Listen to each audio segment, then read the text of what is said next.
sou Rony Hadidiel, a gente está aqui na Parashat Mishpatim. Mishpatim é a primeira Parashat depois do recebimento da Torá com as leis. Acho que talvez a Parashat que tem mais mitzvot.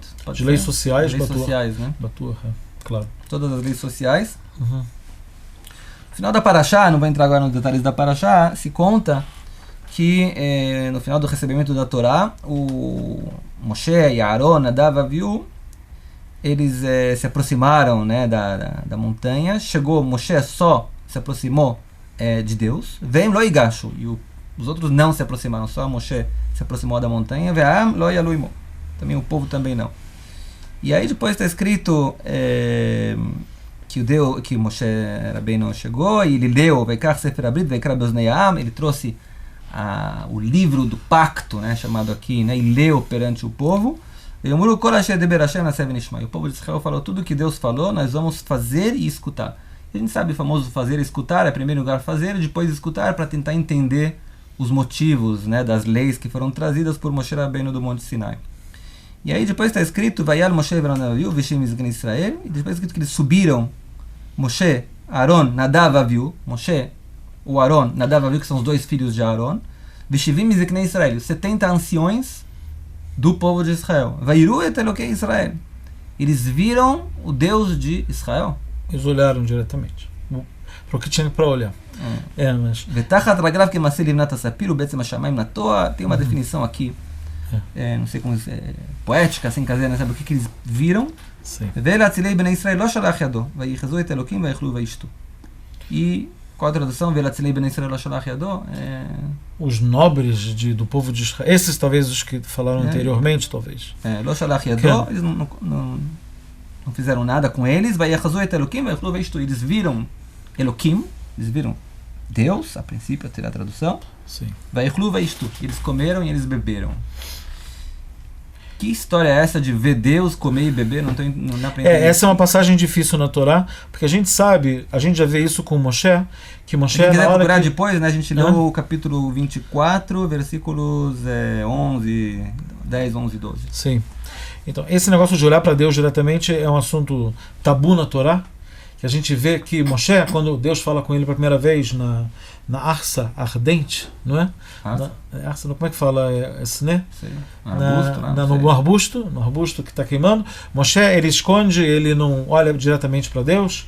E a gente sabe algumas passagens em toda a Bíblia que quando alguém olha diretamente, os pais Quando Moshe pediu para que Deus se mostre para ele, o próprio Deus disse: você não ninguém pode me ver e continuar vivo. Você não pode ver e continuar vivo. Então aqui de repente eles sim viram. Exatamente. E a gente vê aqui que eles olharam. Agora a Torá, você vê que ela não descreve diretamente o que eles viram. A Torá fala: Vairu et Elokei Israel vetachat raglav kemase livnat asapir. Eles viram mais embaixo do pé dele, de Deus, como se fosse, eles viram algo que parecia a safira. Mas quer dizer, a Torá fala, eles olharam, e a Torá descreveu embaixo do que eles viram, que embaixo dele parece algo como se fosse uma safira, algo que parece um aspecto de cristal, embaixo. Mas Tachat Raglav, aqui a gente escuta a Torá falando os pés de Deus. Mas a gente sabe, pelo Maimônides, os nossos sábios, que quando a Torá usa um termo antropomórfico, que está usando... Uma alegoria. Uma alegoria, claro, como Yad HaZaká, a mão forte que Deus fez quando tirou o povo do Egito, e aqui os pés, a gente entende que eles viram alguma representação. Um ponto mais baixo de Deus. Da divindade, eles viram isso. Mas na verdade, o próprio nome que trazem aqui, né, Eloquim está usando aqui, né, que Eloquim é sempre usado na Torá como revelação de Deus no mundo material. Pode ser que o que eles viram no mundo aqui, natural. Então, foi uma percepção de Deus, mas na revelação da santidade dele no mundo material, se eu posso falar com eles. O que é picante da história aqui, que eles olharam e Deus não fez nada com eles. Quer dizer, a história está induzindo aqui que Deus devia ter feito alguma coisa com eles, você não devia olhar diretamente, e foi algo assim, como se fosse que eles saíram... Foi desrespeitoso, que eles não eram para olhar diretamente para a divindade. Que talvez foi o que Deus tanto falou na parashá anterior, né, que avisa o povo de Israel para não se aproximar da montanha, porque... não é contato com a divindade, de entrar em contato com a divindade de maneira íntima, como foi feita com Moshe. E aqui eles fizeram isso, e não foi... agora, os nossos sábios dizem que a Torá fala que aqui não foi.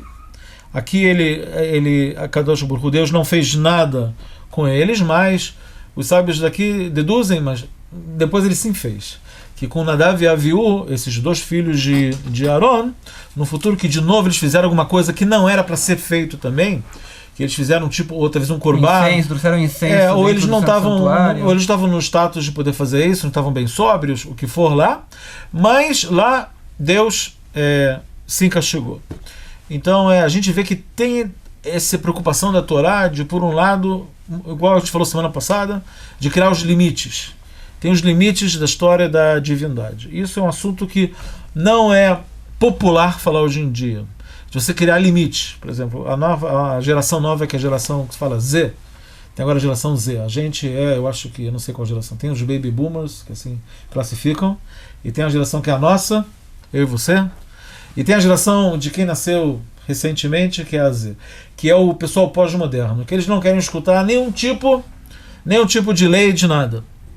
Nada de autoridade, nada de lei. Eu não estou criticando, eu só estou escrevendo. No education, já existiu isso antes, né? Que nem aquela música We Don't Need No Education. Sim, isso aí já existia essa geração Brick on the Wall. Mas é rotativo essa. Sim. Mas aí, hoje, a gente se depara com uma geração que é muito difícil para eles de querer receber leis, autoridade, estrutura. Hoje em dia, o pessoal mais jovem, a ideia é falar eu me conecto com isso, eu não me conecto com isso. Eu me conecto ou não me conecto. É muito difícil você falar com a geração mais jovem hoje em dia de impor ordem, impor regras, impor limites. É algo muito difícil para essa geração. E eles vão aprender, mas vai ser, é uma saga longa. Mas como você faz isso já é questão didática que está acima das minhas capacidades didáticas de orientação. Mas a gente entende daqui que a nível divino existe a questão da regra. Existe a questão de você seguir alguma coisa que você tem que seguir. Tem coisas que você pode fazer, tem coisas que você não pode fazer. A pergunta é como você consegue gerir essa coisa. Por um lado, eles querem ver a divindade. Deus, eu quero te ver. Eu quero me aproximar de você, igual você falou semana passada. Por outro lado, tem uma limitação. Qual é o motivo da limitação aqui? Por que tem que ter limitação? Qual é o grande pecado que eles olharam para a divindade? Que a gente pode pensar. Qual é o grande pecado que tem de fazer algo assim? Por um lado, você pode, igual semana passada a gente falou, o povo só quer subir, quer ficar perto de Deus. O que você quer? Então, pode ser, isso aqui é hipótese que eu estou falando agora, que ela deve ter alguma lógica interna, talvez, que é claro que Deus quer que a gente se aproxime dele. É óbvio que existe essa vontade divina, igual a gente fala no Hassidismo e na Kabbalah, que Deus está interessado em morar nos Tartunim, nos mundos inferiores. Mas parece que é questão de processos. Você aproximar de Deus, primeiro você, em vários estágios do teu desenvolvimento pessoal, você tem que aprender a autolimitação, a autoprivação. Se você não aprende a se privar e se educar, você não consegue montar algumas coisas para cima. Isso no judaísmo está muito ligado à questão do Yetzer Hara e o Yetzer Tov, a má inclinação e a boa inclinação, a natureza animal do homem. Que primeiro, os nossos sábios veem que a pessoa tem que educar primeiro a natureza animal, né? E depois que você educa essa tua criança interna, ou esse teu lado animal, você fica mais refinado, você pode se dar ao luxo de tentar outros tipos de prazer. Existe até uma... E aqui também, qual a conexão com isso então seria? A conexão seria que Deus sim quer que você possa, em algum momento da sua vida, talvez olhar a divindade. Mas você tem que ter um tempo para tudo e você tem que estar num grau evolutivo para isso. Porque talvez esse foi o grande problema, né? Já que eles não fizeram isso, a consequência, como o Urashi já traz aqui também, vai o Clube Vaistu. Que para eles não tinha... Eles viram Deus e em vez de levar eles a um temor muito grande, foi eles comeram, beberam, como quem dizendo, foi um pouco de zilzul, né? Um pouco de falta de respeito. E uma mistura de prazeres. Porque talvez eles não estavam no nível ainda de poder ver Deus na essência mais profunda dele. Pode ser. Então, por um lado, eles falam, uau, olha, a divindade, eu estou vendo a divindade diretamente, é um prazer muito grande. E por outro lado, agora vamos comer e beber. Tipo, estava tudo misturado numa orgia de prazeres assim, a gente está fazendo isso, está fazendo isso. Teve um prazer gastronômico junto com um prazer espiritual, tudo misturado. E na verdade, uma coisa que a gente pode abordar é que o homem é uma máquina de prazeres. O homem está procurando constantemente prazeres. Agora a pergunta é, você vai restringir os prazeres, vai cortar os prazeres? Não, a grande abordagem judaica é dizer que você tem que aprender a se autolimitar para você poder experimentar prazeres mais refinados. Um prazer mais refinado. Uma fábula boa disso é falar para uma criança que está passando no jardim de infância para a primeira série. Que ele chega para o pai e fala: ano que vem, como é que vai ser? Eu vou para a escola, né? Sim. Mas você não vai ficar brincando o dia inteiro igual você brinca no jardim de infância. Você vai sentar numa cadeira. E ele falou: eu vou ficar... E eu não vou poder brincar? Sim, você vai brincar no intervalo, no recreio. Mas, vamos limitar a gente assim? Sim, você vai se limitar um pouco. E eu vou ter que fazer... Você vai ter deveres de casa.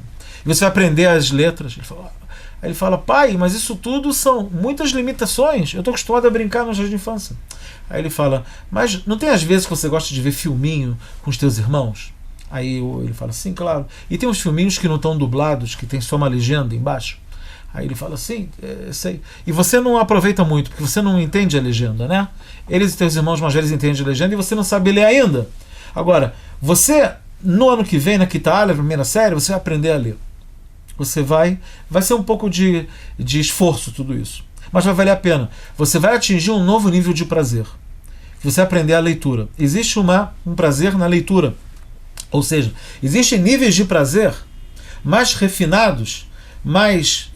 Deixa eu ver se eu entendi um exemplo, então. Quer dizer, para você poder chegar a um nível de prazer mais refinado, um nível de aproximação mais... Você tem que ter uma preparação antes, um estudo. Um estudo, uma elevação espiritual. Uma elevação espiritual. Um trabalho. Sim, um trabalho interno. Antes de poder chegar ao nível. Exatamente. Isso é todo em de Avodá Pnimi, que a pessoa ela se processa isso e ela fica menos grossa e mais refinada.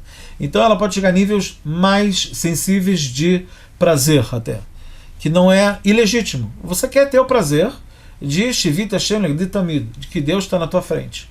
Mas falou, mas você tem que ter esse prazer não no sentido de uau, eu estou vendo a divindade, que incrível, e comer pipoca e ver isso como se fosse um grande espetáculo, mas sim de estar próprio para poder estar na presença de Deus. Por exemplo, de Moshe Rabbeinu, as pessoas acham que Moshe, ele falava panim, face a face com Deus, e isso fez ele ficar no nível alto. É o contrário. Moshe, por ele estar no nível alto, ele falava panim com Hashem. Quer dizer, isso que é a causa. A consequência, isso que Deus fala com ele, panim, era a consequência do nível elevado de Moshe ou do profeta que está nesse nível. Isso que o Kadosh Baruch Hu quer, que você chegue no nível para você realmente poder ter, talvez, o grande aproveitamento da situação. É parecido com uma pessoa, hoje em dia tem toda essa moda de Kabbalah, né, que já estão há muitos anos agora, nos últimos tempos também, todo mundo estuda Kabbalah agora. O cara começa a estudar a Torá, aos 10, aos 15, aos 20 anos ele já quer estudar Kabbalah. E as pessoas não entendem que Kabbalah, né, em termos da Torá, são a parte mais profunda da Torá. Você não pode estudar Kabbalah sem uma preparação antes das coisas mais básicas. É que nem uma pessoa que decide, eu quero morar, como se fala, no último andar, na cobertura do penthouse no 30º lugar, no andar 30. Tá bom, então o que você faz? Bom, começa a construir o prédio de baixo para cima. Não, eu quero colocar o andar no 30º andar e quero morar lá. Não dá, não existe. Você tem que conseguir criar as bases, né, os alicerces e depois começar a construir para cima. E também a Torá, né? Você quer ver Kabbalah, você quer ver Deus, você quer tudo, né? E, assim, antes de se preparar com seus estudos, com a preparação particular, sem ter limites, que nem você falou, isso não... Sim, isso é um modelo que o Thomas Edison falava de trabalho, que um gênio é 99% transpiração e 1% inspiração. E no judaísmo também, é 99% transpiração, você suar, você aprender e cumprindo Torá e Mitzvot, e depois você vai, se Deus quiser, chegar na inspiração espiritual, que você possa... Você tem que aprender isso, na verdade. Alguém me contou, eu estava no Brasil um tempo atrás, alguns anos atrás, alguém me contou que ele preparou um shiur para Pesach. Aí ele colocou cartaz em todos os lugares, né, e falou, vai ter um shiur das leis de Pesach no dia tal e tal, todos bem-vindos, né? E o título do shiur é As Leis de Pesach. Então ele se preparou todo, né? Tinha umas 200 cadeiras preparadas e bebida, não sei o que. Ele chegou lá, tinha 5 gatos pingados que chegaram lá no shiur. No ano seguinte, qual foi o erro dele? Então ele escreveu assim, esse ano vamos estudar as leis de Pesach de acordo com a Kabbalah. A palavra mágica. A mesma palavra mágica. Tava tudo cheio, todo mundo entrou, chegou. E aí ele falou um pouquinho de coisas que parecem um pouco de Kabbalah e enfiou também todas as leis de Pesach junto, aí deu certo. E as pessoas acham que tem que começar por Kabbalah, né? Mas mais uma vez, é o erro que todas fazem o tempo todo. As pessoas imaginam que todos os charlatões que falam de Kabbalah entendem alguma coisa, porque eles sabem declamar, né, algumas palavras mais básicas das esferas e tudo, acham que eles são cabalísticas, né?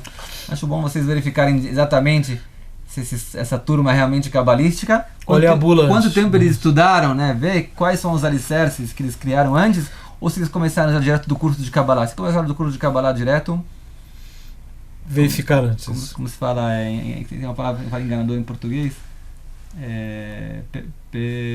Gato por lebre. Não, né? tem uma palavra. A gente tá mal de palavras em português. Tá sempre faltando, né? Enganador. Charlatão. Charlatão. É o que você queria falar. Uma coisa assim, charlatão. Sim.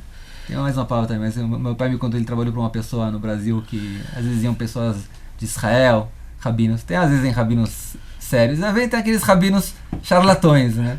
Então ele chamava ele pro escritório, né? E o cara dava um shiur, dava algumas palavras, não sei o quê. Aí ele virava pro meu pai e falava assim, é charlatão. Na hora ele pegava, né? O charlatão. Tem que criar um sexto sentido para conseguir perceber os charlatões. Não é muito difícil, vocês podem fazer isso sozinhos também. Não é tão complicado assim. Para vocês todos um Shabbat Shalom, tudo de bom, sem charlatões.